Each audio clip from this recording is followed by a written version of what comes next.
Hi everyone, this is Andrea Reichman with OMHA, and we're here with another speaker today for our Installer Inspector Continuing Education. George Gillespie is with Call Before You Dig.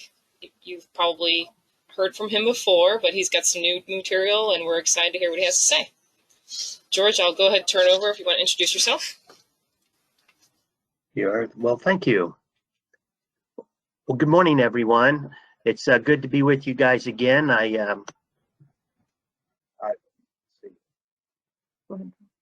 I'm glad to be here. I wish we were in person, though. It's hard doing these. I really think they are hard to do, but we are doing, we're going to go through my presentation today. Of course, we're going to start off with a video and a brand new one.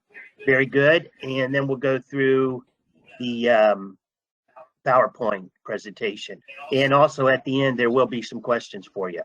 Not tough, very easy. A little bit about myself.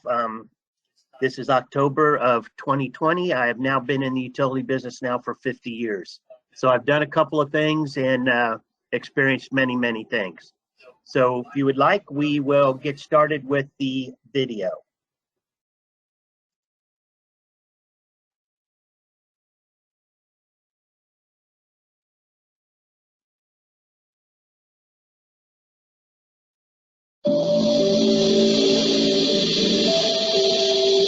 Digging safe around underground utilities is critical for the environment, the safety of the communities they operate, and the safety of your employees.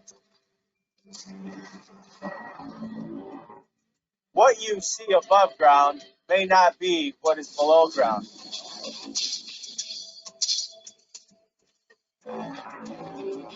Early 60s, before I went to college, I was working on a crew doing underground installation of sewer. One small town in Iowa, Cherokee, Iowa, I think it was. We were laying pipe down the main street and we hit a gas line.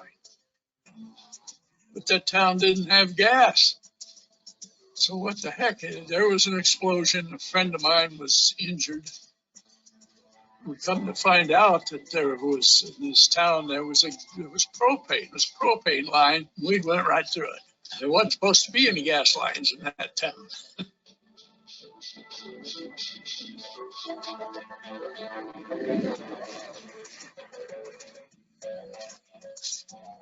We know from working on digging dangers for a number of years here that oftentimes it's not until something bad happens that a common sense rule, law, process, whatever is enacted.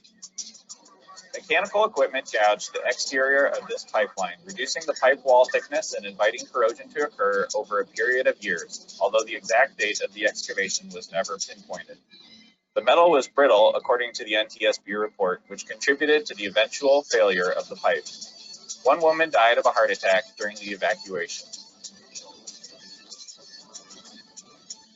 Edison, New Jersey pipeline incident set forth a cascading series of events which resulted in the establishment of 811 as the national call before you dig telephone number.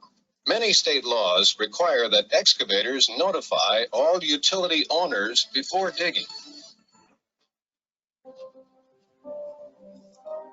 One of the things that's cool about the 30th Digging Dangers is that it gives us an opportunity to salute a man that some people have never heard of. Every year, excavators die when they hit gas or power lines. Ron was providing not only a well-conceived and well-produced magazine, he also started Digging Dangers.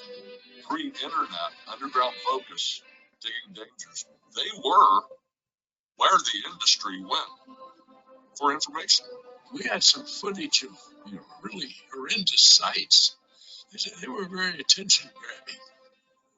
I mean, you can get up there and talk about hits on underground lines all you want, but boy, if you could show the aftermath of what happens, it's got a lot more impact. Every time I see in the news about a bad accident involving damage to an underground line, God, I hate to see that. I thought we were trying to prevent those. I still am passionate about it. is do something about this.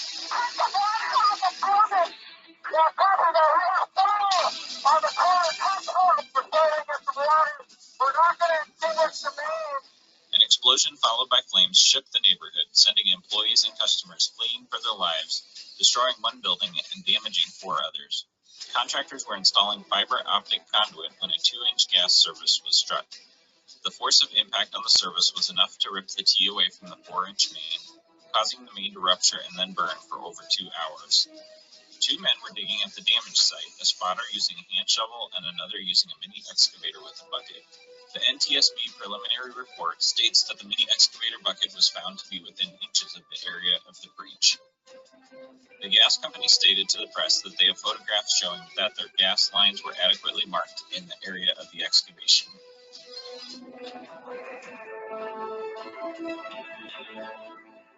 What specific location would you like Athlon to respond to? 3 gas company workers were burned attempting to clamp off an active gas leak when the leak ignited. Oh, we got right. ALS response for an injury, also requesting expedited city light. It appears from reports and video from the scene that the line was struck and damaged with an excavator. The gas company stated that the contractors who struck the line had called 811 prior to digging. As an excavator, having a comprehensive damage prevention program is critical to the success of your business and the safety of your employees. We're here in Monroe, Wisconsin, and at our annual safety meeting, just to try and bring safety back to the forefront of their minds. Most of the people that work here are somehow related family-wise, so no matter how much money you make in the world, there's nothing that's going to replace that person if they get hurt out there. Everybody gets trained on safety. It isn't worth taking a shortcut and hurting somebody. Always pothole, find what's there. And if you think something's there that's not marked, call them. Don't dig without any marks. All it takes is one mistake. You never want to make the 5 o'clock news. It's just not a good thing. In your damage prevention programs, be sure to include the importance of reporting all incidents and underground utility contacts immediately, because a scratch, a dent, or a gouge today could cause significant challenges for that underground utility operator in the future if not reported immediately. 911. Yes, I'd like to report an explosion. 911. Yeah, I received a call about a huge fire on Alabama Hill. Okay. 911. Yeah, I'm on Iowa Street. I just saw like a very big explosion. I think the Bellingham, Washington incident for me was a complete game changer, because what it showed was that an action today can result in a horrific accident 5 years down the road. I mean, think about a city contractor hitting a steel gas pipeline. 5 years later, gasoline leaking in the stream, and downstream 3 boys playing in the creek. And there's something that ignites the gasoline fumes hugging the surface of the water, and those 3 young boys perish in this incident. Computer system failures, monitoring issues, and faulty relief valves were among several pipeline operation errors noted by the NTSB, which contributed to this tragic event. 5 years prior to the explosion, pipeline personnel were on site to watch excavations taking place near the pipeline, but they failed to catch the damage when it happened. Months before the explosion, a pipeline inspection tool sent through the line detected an anomaly in the pipe, but the pipeline was not dug up to look for possible damage. Physical inspection of the pipe after the accident clearly showed damage by heavy excavation equipment and was easily traced back to the contractor who hit it 5 years prior. The Bellingham tragedy brought many changes to the internal operations of pipelines, as well as increased federal oversight across the country. Today, the pipeline industry exports more oil and gas from the United States than ever before. Oil and gas pipelines in the United States make up approximately 2.6 million miles. That's enough to span the globe approximately 84 times. Now, pipelines are the safest means to transport oil and gas. Pipeline operators in the United States go through extensive efforts to make sure that they have very well maintained and well assessed integrity management programs along with damage prevention programs. When you're using any kind of mechanical excavation around any pipeline, all it takes is one bad accident and you will not be going home to your families.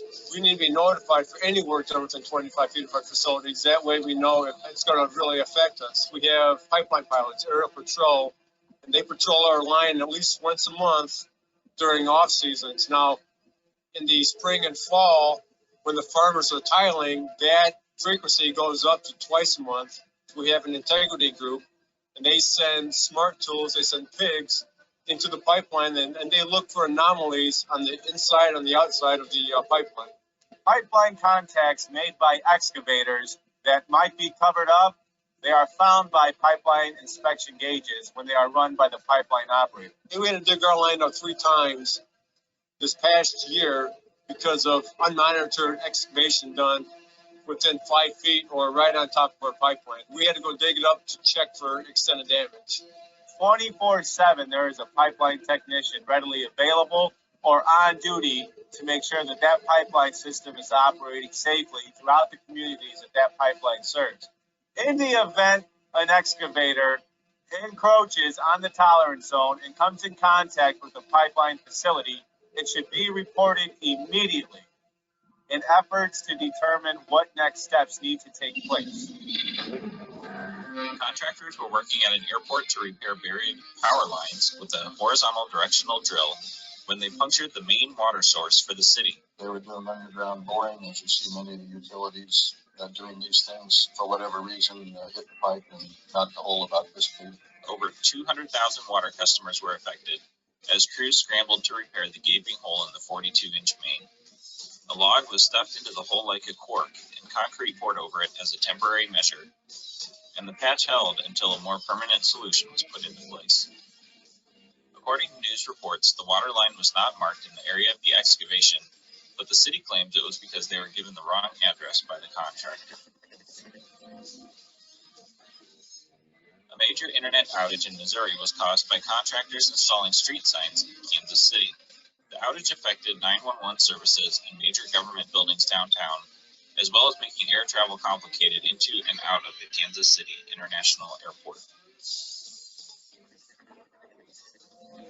Crews were drilling to facilitate a major sewer project when they drilled into a buried duct containing 4 23,000-volt power cables.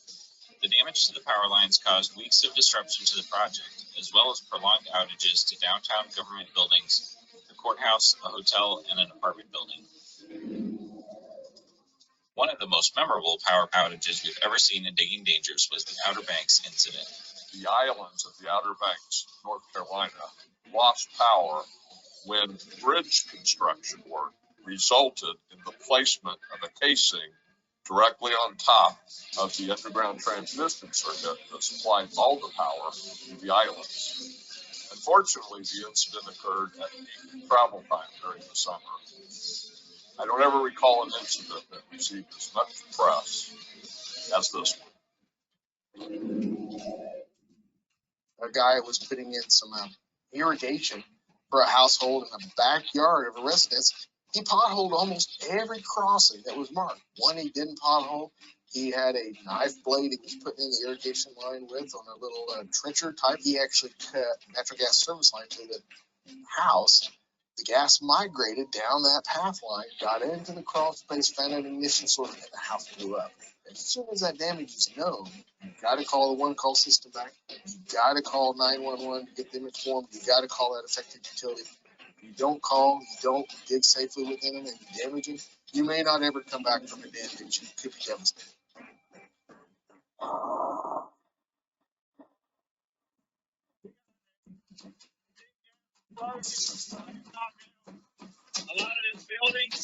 Well, Durham was yet again a telecom install incident involving a struck natural gas line by a directional drill. This bore was taking place underneath the sidewalk. The gas line leading into a building was marked, but ultimately was not exposed by the contractor. Down here, need to be evacuated, and I'll need at least one more unit. The directional drill struck the gas line, and over time, gas migrated into the building. fire.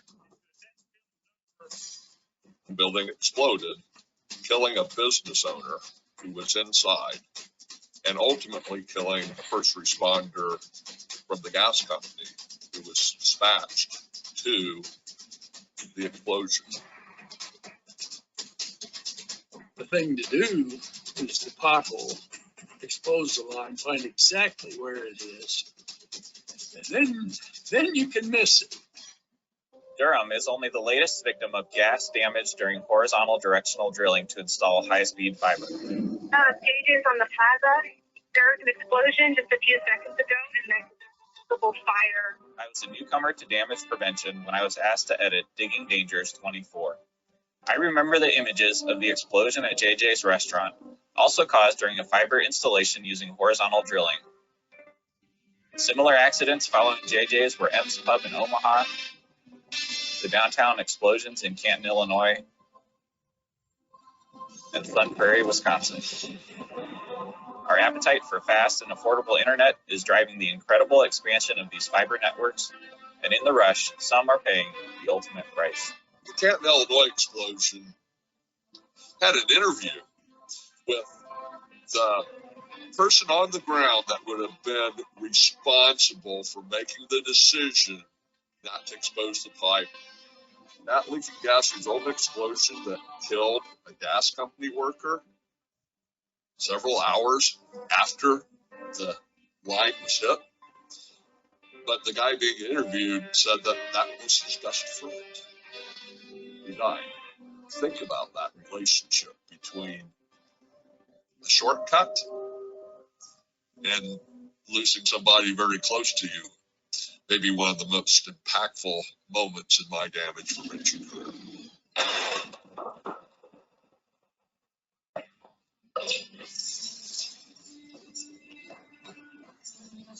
Murrieta takes us back to the dark ages of one call. There was no one call here. There was excavation without the benefit of utilities coming out and marking their lines. The type of excavation was driving a ground rod at the foundation of a house. That gas line was struck 1 week before the explosion. So gas slowly leaked over time. And then on the day of the explosion, there was the smell of gas. The leak was called into the gas company. The fire department was made aware of this hazardous situation. People were evacuated from the house. But one of the occupants of the home, one of the owners of the home, asked to be able to go inside to retrieve something.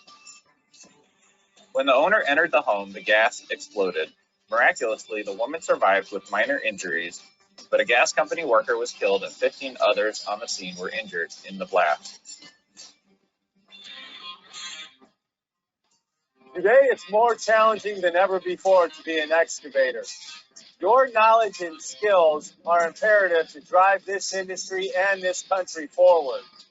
Your dedication, getting up early every day, making sure that your crews are safe, are the critical components to safe working conditions.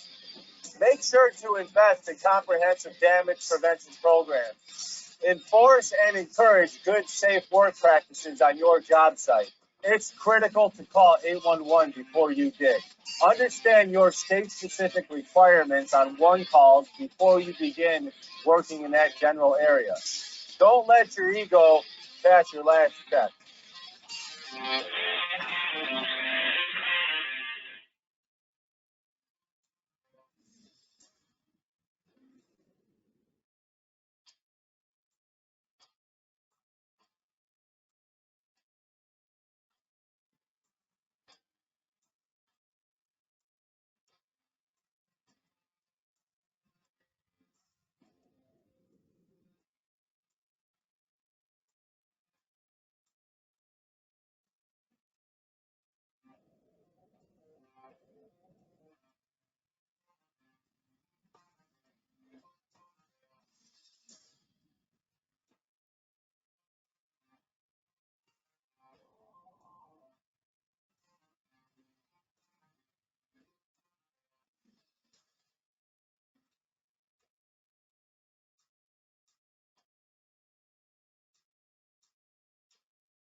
Thank you.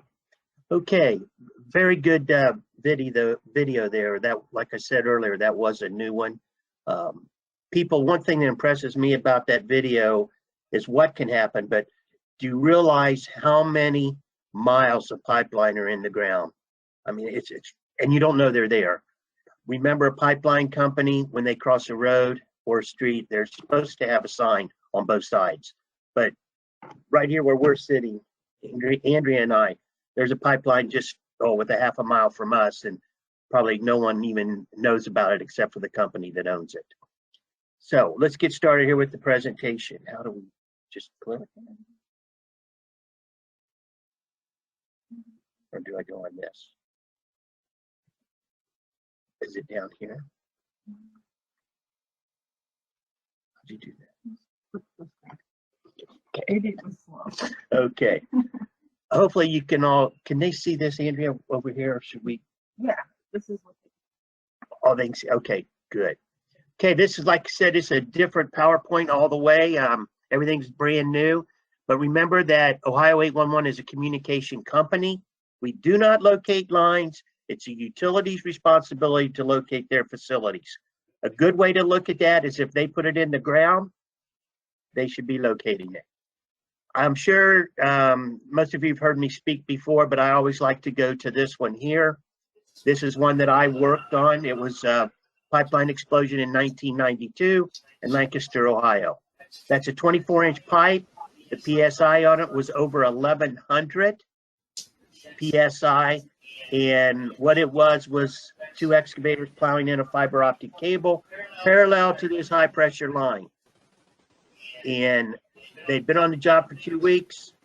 The pipeline had ran straight as a poker. It came up a Friday afternoon at 5 o'clock. They had 200 feet to go to complete the entire job. They asked the inspector to stay. And he said, boys, it's 5 o'clock. I'm out of here. They went on. They went 40 foot and they got into it. If you look over here, way back over in there is where the explosion was. And that's how far that section of pipe blew from the explosion. Far away, far away. And for those of you that haven't seen this, this is the worst part about it. There's your first excavator there. And here's your second excavator. As you could tell, it took less than a shovelful to put them in their body bags. They could tell the two piles of dust apart because they found the remnants of a wedding ring in one of those piles of dust. This explosion shook houses 8.5 miles from the site, and they estimated the heat to be over 2,500 degrees.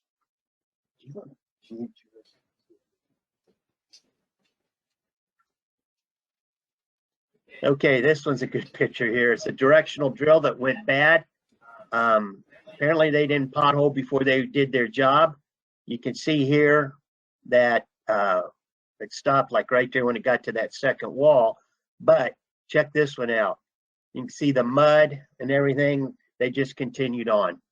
But yeah, and today, people, 78% of the excavating going on here in the U.S. is done with directional drilling. Very popular today, very. Okay, let's talk about what we're going to talk about here. We're going to talk about Ohio 811. We're going to talk about your responsibilities as professional excavators. We'll talk a little bit about what the utilities are to do. We'll talk about the Ohio Universal Marking Standards. I love them. I love them. Types of excavation activities, and of course, things to remember. Ohio 811, previously OOPS, was founded in 1972 in Youngstown, Ohio. We are a private, nonprofit company ran by a board of trustees elected by the membership. There are 21 trustees. We're a free service. We're open 24/7. And we, in 2019, January 1st, OGPUPs, the Ohio Oil and Gas people, joined up and came under our umbrella. So now today in Ohio, we are a true one call. You call us, we notify all of our members, and we notify their 100 and I think it was 47 OGPUPs members that came over to our organization, which is a good thing.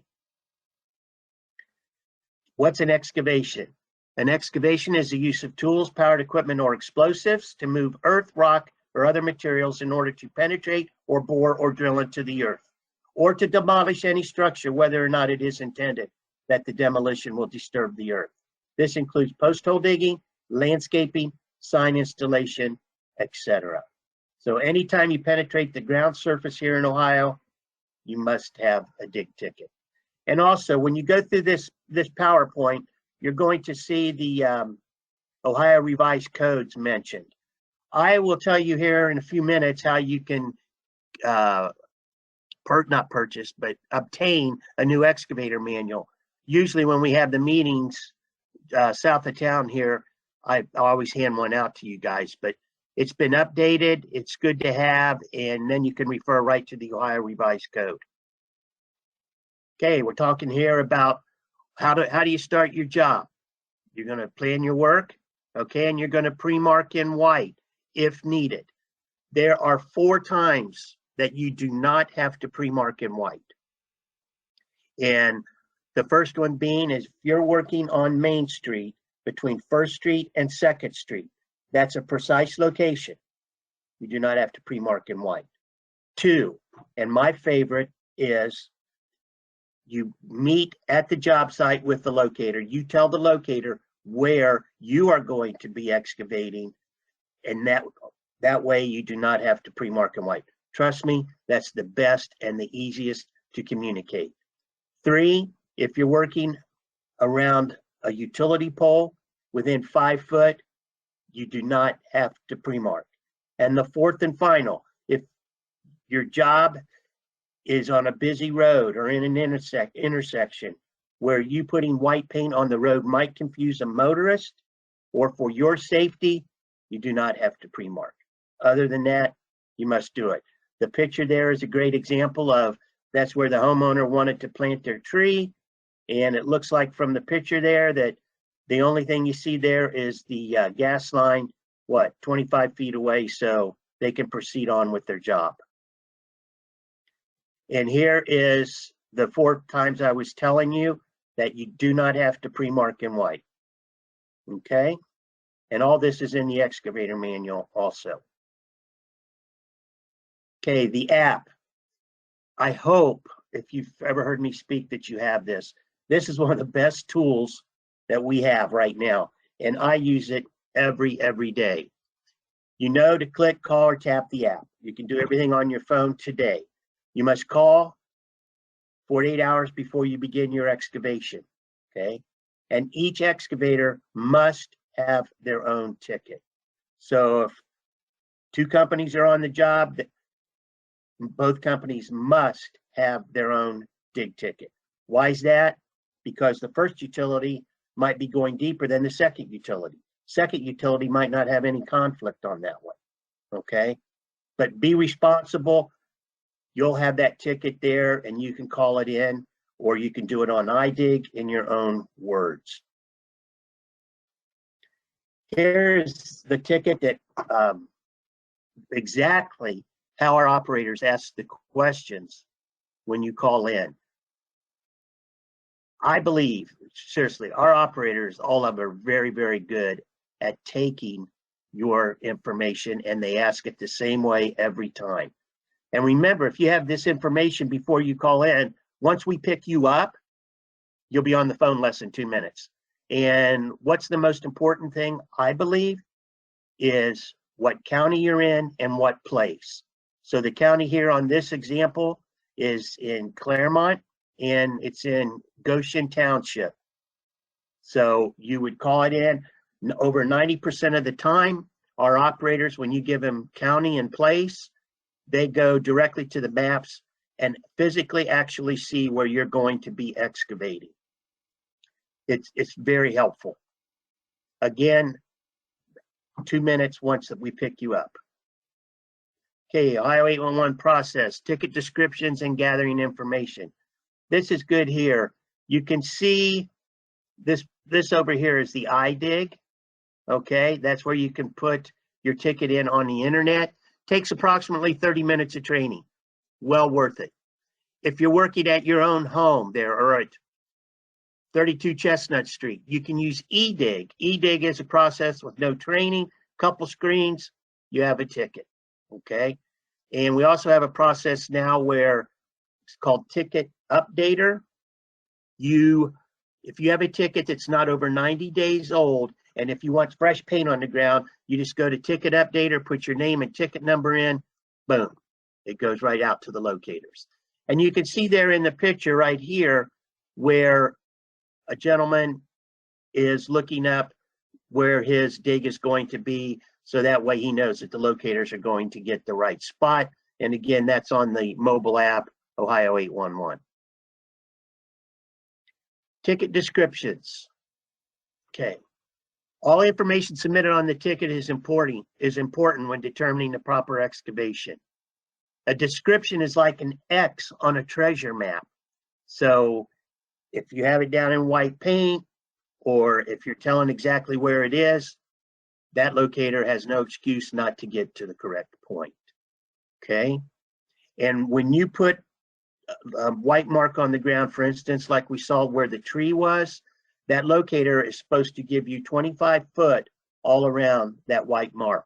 Okay. And that is in the Ohio Universal Marking Standards. So we all know, I'm sure most of you have called in tickets. Here's your description, and make sure you say north corner, east corner, wherever you're going to be excavating. CSR, that's the people that take the ticket when you call in. Listen very, very closely when that CSR reads that ticket back to you. Because remember, once you say, yes, that's where I'm at, yes, submit that ticket now is a legal document. It does stand up in a court of law. Trust me, I've used them. So make sure that it is right. Have that reference number with you all the time when you're on the job. And today you do with your phone. Okay, and I'll show you how to do that here in a second. Wait 48 hours before you begin your excavation.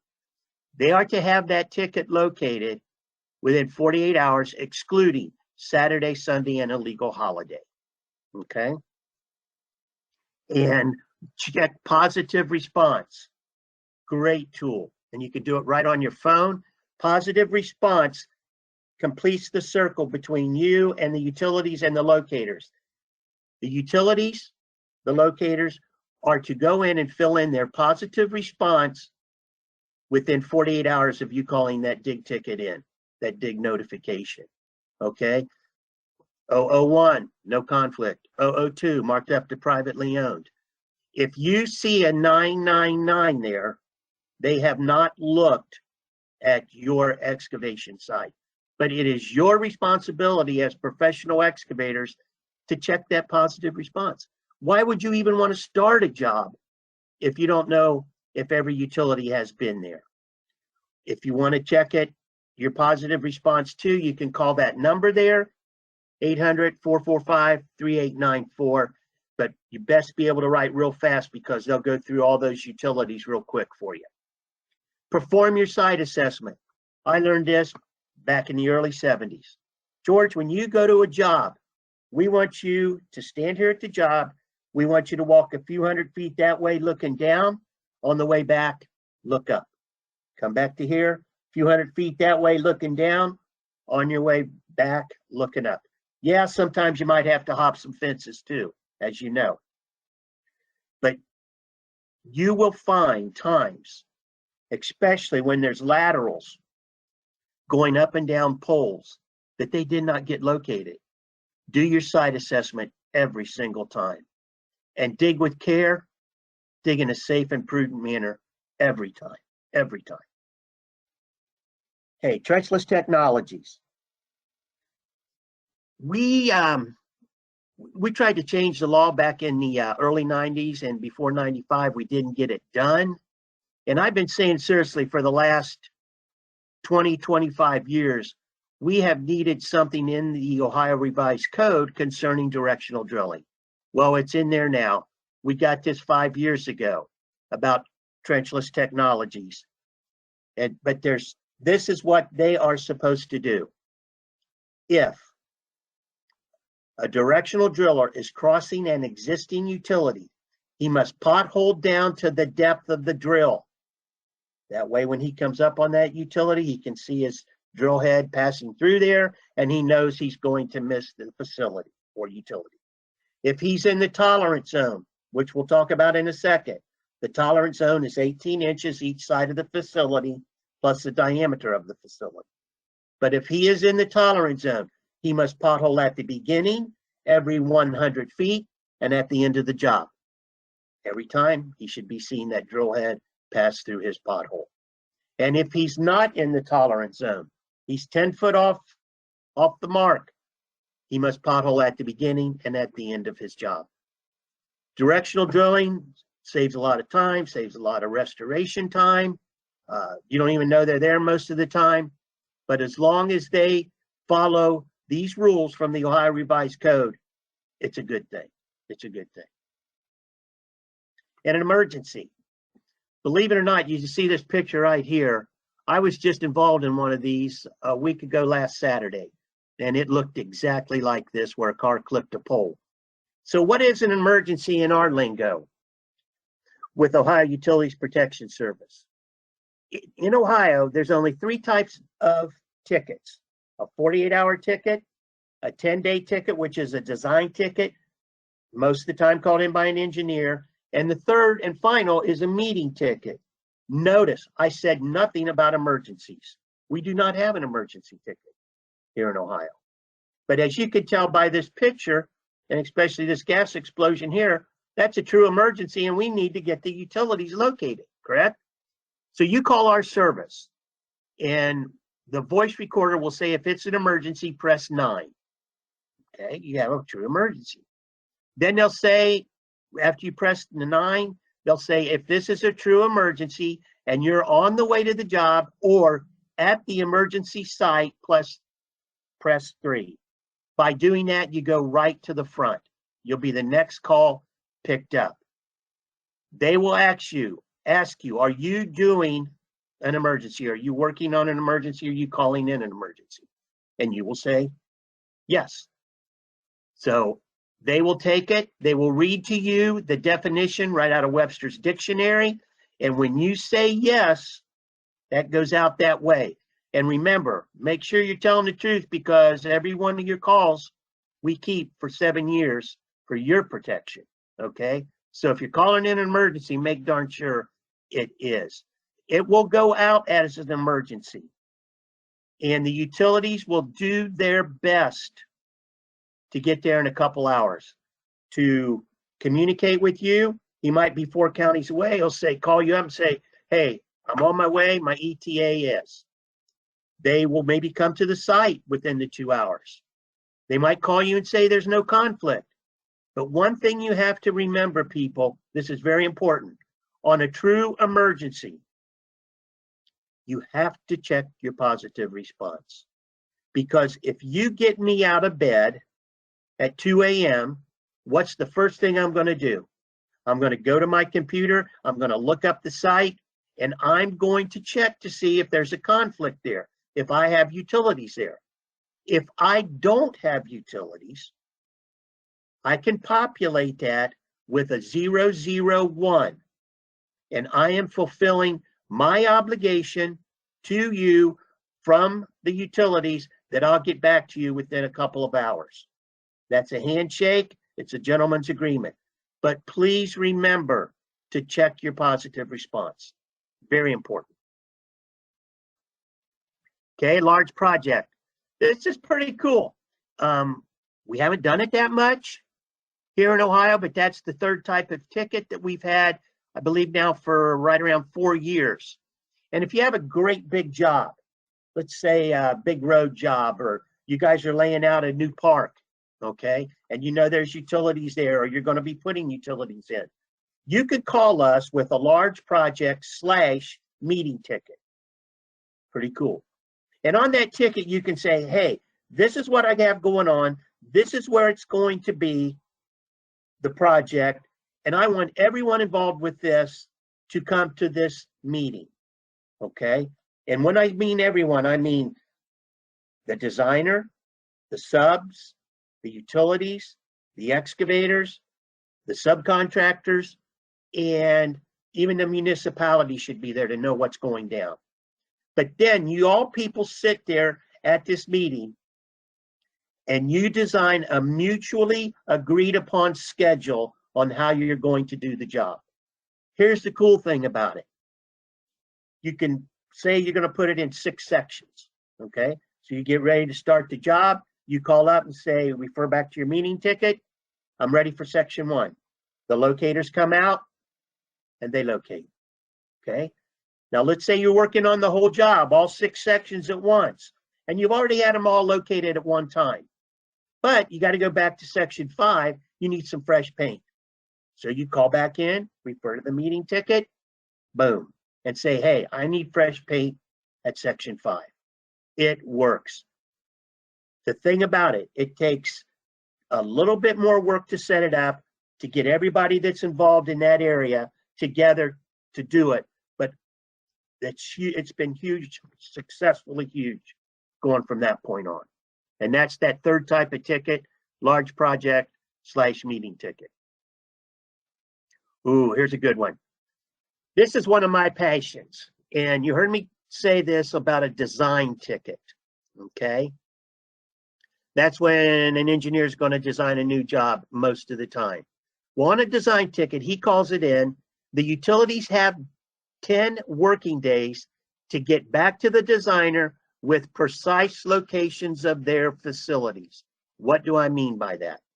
I mean that they have to get back to that designer with either as-built drawings or marks in the field, okay? And guys, we all deserve to have the best possible prints to work off of when we are doing a job. Again, this is one of my passions. And I have a few examples here of drawings that people have sent in, companies have sent in to the designer. And there's 4 of them there. And really, there's only one that's acceptable because they have measurements right here off the road and off the intersection. This one here just gives you a box. Hey, we're in here somewhere. This just shows you what side of the road these poles are on, so on and so forth. But again, on a design ticket, they have to come up with as-builts or marks in the field. And hopefully the utilities will start doing a better job of this. Okay, things to remember. We all know to call 48 hours before we dig, right? And that's your landscaping your yard, you're planting a tree. And remember, these laws stand up just for homeowners as well as you guys, professional excavators.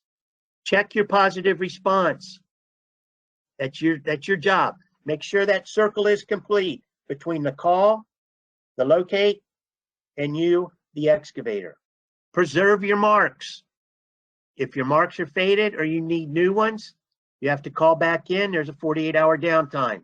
Remember too, on that right there, if your ticket is less than 90 days old, you can use Ticket Updater. Don't work off someone else's ticket. That's called piggybacking, right? And again, why is that? Put it in your own words. You might be going deeper than the other guy. Everyone has to have their own ticket. Not all utilities are registered with us. We have right around 1,600 members now at Ohio 811. But that does not meet my expectations. The Ohio Revised Code states that every utility in Ohio is to be a member of a one-call. There's still some out there that are not. And especially in the rural areas, you want to watch that, because if they're little, we probably haven't been able to contact them, but there are still a lot of non-members. If you run into a non-member, please call me. I promise you, I promise you that I will go knock on their door to make Ohio a safer place. I can tell you this. There was one here in the greater Columbus area. It was a village, and they were a non-member. And an excavator found this out, and he filed a complaint with the PUCO, and the complaint went through. It took a while because the PUCO doesn't work that quick on these complaints that go to the Underground Technical Committee. But they leaned on them. They became a member, and also they were fined for not being a member. So again, PUCO is working on this. The Attorney General is backing this. If you have non-members, let me know. I'll do my best to sign them up. If not, you, the excavator, can call up PUCO and say, hey, I have a non-member here. Utilities may not run in a straight line. That's what I was telling you about right at the beginning of the talk about the pipeline companies. Again, they are required by law to put a warning sign on both sides of the road. What you have to remember, that sign does not have to be right on top of it. It's going to be in their easement, which most of the time 75, 100 foot. That sign is there to notify you that there is a pipeline in the area. And you know what's cool too? I've been noticing that the distribution gas companies have been putting warning markers out on their line. Now, they might not put one on each side of the road, but you can go and stand at their marker and look to the north, south, east, or west, and you'll probably see another one. So that's being very helpful, and that is by the distribution companies. Don't assume depth. What's Ohio say about depth? In Ohio, depth of a utility is only guaranteed on the day of installation. Okay? So when you guys are thinking about depth, it can be anywhere from heaven to hell. And I know you've heard me say that. That's how they get by putting telephone drops, cable TV drops this deep. Recommended depth on a drop is 8 to 12 inches. And I've always told people, if you can find me one at the proper depth, the 8 to 12 inches, and it wasn't put in an open trench, I'll buy your lunch. Guess how many lunches I've bought? None. Okay? Report all damages. If you scrape it, if you bend it, let them know. They want to know when there's a damage on a utility. Why is that? Please don't put shiny vinyl on it. Please don't try and cover it up, because they don't want to fault in 6 months, 12 months, or 18 months. If you scrape it, they want to fix it then. They will thank you for that. They truly will. Okay, now we're going to talk about the utilities and what they are to do. Again, they're required to participate. They're required to mark in 48 hours, respond to a design ticket in 10 days, and they're required to do their positive response. Okay, and here's contact information. There's the 800 number, which most of you probably have in your phone, or you can dial the 811. 811 works anywhere in America.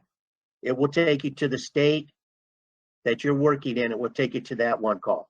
There's iDig, which takes about 30 minutes of training.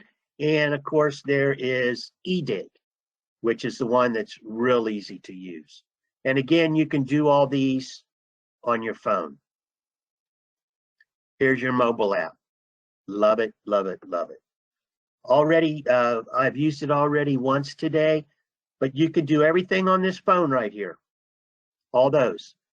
And here is an example of near ticket. So when you hit near ticket, and again, how do you download it? You go to Ohio 811 on your app store, download it, it's free. I'm going to hit near ticket.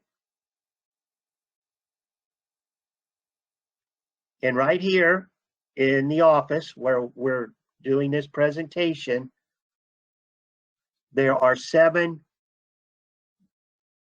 dig notifications within 2,000 feet of this phone. Okay. And I'm going to pull one up.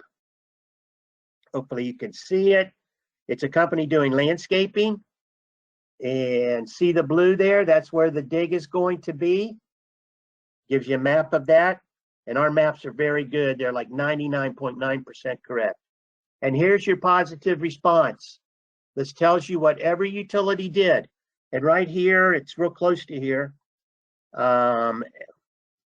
Every utility has done their positive response, which is awesome. 5, 6, 7, 8. There's 8 utilities in this homeowner's yard right over here where we're sitting right now. But guys, this is your responsibility to check the positive response. Again, why would you even dig if you knew the utilities weren't located? Okay. And I have a company that I work with right here in this area. They're vertical drillers. And, you know, sometimes they have to travel 3-4 hours away.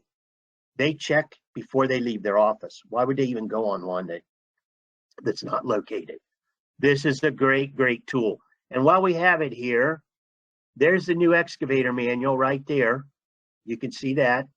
If you want to check your ticket before you leave the garage in the morning, you can go right here to positive response, put your ticket number in there, and it will give you this right here.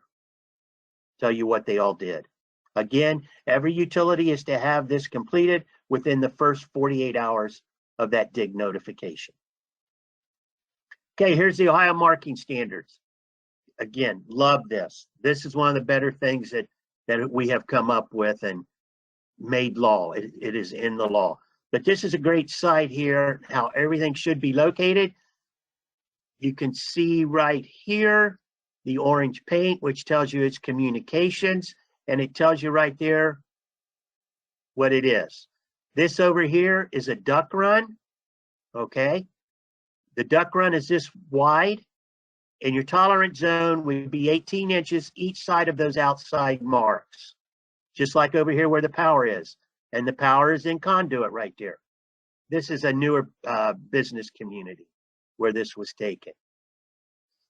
All that again is in the Ohio Revised Code under 3781.29, okay? And it's on that excavator manual I just showed you on your app. You could look it up there. But this is a great location for the proper marks in the field. Okay, here we're talking about the tolerance zone. This is that duck bank I just showed you on the previous slide. This one here has 6 duck. And remember, from your outside mark, you have 18 inches each way. So this is a 24-inch duck, 36, let's see, 36 and 24, 60 inches. That would be your tolerance zone. How do you dig in the tolerance zone? Safe and prudent manner. This here is something, it's a utility that's less than 2 inches. So your total tolerance zone right here is 36 inches. Again, how do we dig? Safe and prudent, every time. Here's your color-coded card. If I were with you, you would have one of these to put in your wallet. Hopefully you still have one from the last time I saw you and met with you. But again, this is all on the, or all in the excavator manual, okay? And people are following these colors today. Before we had the marking standard, I'd go out on jobs and people are using any color paint they want, okay? But not today. And remember, if you're pre-marking your job site, and now that winter's coming upon us, and you know snow is coming, you may use pink paint. Just say when you call in your dig notification that, hey, it's pre-marked, use pink paint because of the oncoming snow coming in, okay? And here's we're going to go through the marking standards real quick. Here's an example right here of the white lining. Okay, we've talked about that a lot. This here is a power line, just one line, and it's owned by Ohio Edison. The utilities are to tell you who owns it also. This here is a 3-phase. I know you guys work around these a lot. So your tolerance zone would be 18 inches here and 18 inches here. Again, all this is in the excavator manual. Pipelines. This one right here, steel Columbia gas line. Notice no inch designation, so it's less than 2 inches. The one right below it, 4-inch steel Columbia gas line. So you add 4 to your 36, you're working with a 40-inch tolerance zone. This one here, I like this first one very, very much. And here in town in Columbus, we have these, I won't say a lot, but there's some coming out of downtown on the west side out Dublin Road. There's exactly one just like this. It's 4-inch steel Columbia gas line inside a 12-inch pipe. Okay, so you would have the 12 inches to add to your tolerance zone for a 48-inch tolerance zone on that one. The next one there scares me. It says it's 4-inch steel line inside an unknown pipe. I would definitely back truck that, hand expose it, find out what you have before you get started on that job. Know what you are dealing with. Okay, these are fun and they're easy to remember. The diamond denotes duck. So if you see this mark right here, you know that there's 3 duck in the ground. It doesn't tell you what the size is. Is it an inner duck, which is 1 1/4 inch on outside diameter? Is it a 3-inch duck, a 4-inch duck, a 6-inch duck? It's telling you that if you excavate over this mark, that you have 3 duck. The next one there is just 1. Very common in rural areas. Remember back a few years ago, time flies, I don't know, 10 years ago, 15 years ago, when the state said that every school system in Ohio would be connected with fiber optic cable. Well, what the directional drillers did is they would go out on these rural roads, they would directional drill in 1 1/4 inch, and then they would come back and pull the fiber optic cable. Very, very common in rural areas. This one here is a duck bank. It has 8 duck in it, and it's owned by AT&T. Again, your tolerance zone is 18 inches that way and 18 inches that way. This one here, very common in where office buildings are. When they built that building, the builder of that building placed conduit out to the road right away for the utilities to connect into that building. So this one here says that there are 8 duck in the ground, and AT&T is in that duck, and Ohio Edison is in that duck. It just so happens on this job that AT&T was the first company there to locate, so they came out, drew the duck bank. Ohio Edison comes by and they go, hey, we're in here too, so they put their mark to let you know that all those utilities are going through this duck bank, usually to feed a big office building or complex. Remember, utilities don't locate private. So let's say if this was a campus setting, the utilities would come into their demarc point. Behind that would be private utilities. It's up to that building owner to tell you where those utilities are. Hopefully he has as-built, or you might even have to call and get a private locator to come out and help you. The utilities, again, are to locate what they own. Okay? Offset marks. When I located, I use this mark offsets all the time. In fact, I try and put them on utility poles wherever I could so they would not be destroyed. This was one right here where they're going to be milling the road, and there's a gas line out in the road. Okay, so the locator comes out and he goes, you know, they're going to be milling the road, they're going to be destroying the marks, but over here 8 feet away he has a clean and green sidewalk. So he puts this mark on the sidewalk that will not be destroyed, and it tells the excavator that it's a 4-inch steel Dominion gas line 8 foot north of that horizontal line. I wish people use these more, but this is an offset mark. Again, I use them all the time. Wouldn't have to go back, and they last forever. I have an example of one over here on just a few miles from where we're at, over on Avery Road. They marked on the poles, and I think it's been there now for about 4 years, and the gas line is still there. Good offset mark, good example right there. And this is new. It's called back-tied loop service. When a locator knows that he has this, he should mark the facility. What it is they've looped around the meter here, okay?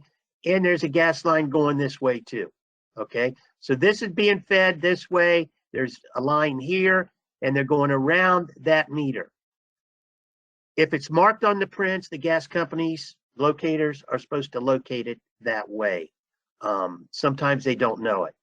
But if you see it, that's what it is. It's called back-tied loop service. Got it? This one here is good. And in my experience, it works. It's an M with a circle around it.